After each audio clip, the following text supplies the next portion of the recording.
You learn a lot when you're starting from nothing, like you're creating a sculpture. Modern cars function more like devices than machines. The process of designing them also involves more computers than ever before. But how those designers are trained is still surprisingly hands-on. We start ideating and sketching. From there, we create a block, and it's ugly for a little while, and it's a lump of clay for a little while. In school, it's good to learn and get your hands dirty and truly feel the surfaces. Madison Blood is a student at College for Creative Studies in Detroit. Her final project is a Jaguar concept vehicle. I've always been searching for vehicles to have personality. To me, that's where design steps in. I was thinking about that person stepping into themselves and expressing that through a vehicle, like being able to say, I am here, I am audacious, I am myself. It's a lot of world building. I'm thinking about what future do I want to create.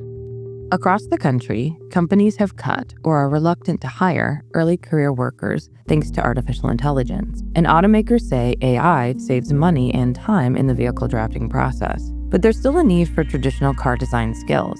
Paul Snyder is the chair of the Transportation Design Department at CCS. So the idea is that they progress through these very formative experiences of working in a traditional way, and they develop their own aesthetic sensibilities and their own critical judgment about what constitutes a beautiful design. They're doing all that before they have access to these AI tools, so that when they use AI and AI iterate 300 different proposals, with their trained eye, they can make a solid judgment. Artistic judgment is what earned Blood a job at Ford Motor Company. People wanting authenticity and transparency and sustainability. How can we use those cues to then create a vehicle with personality?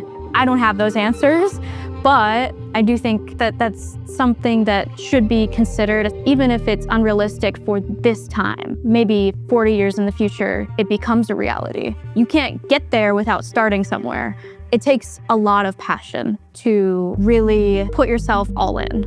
But if you do that, it's very rewarding. The things you can do, you can see the things you create on the road. I can't wait for the day that I get to do that.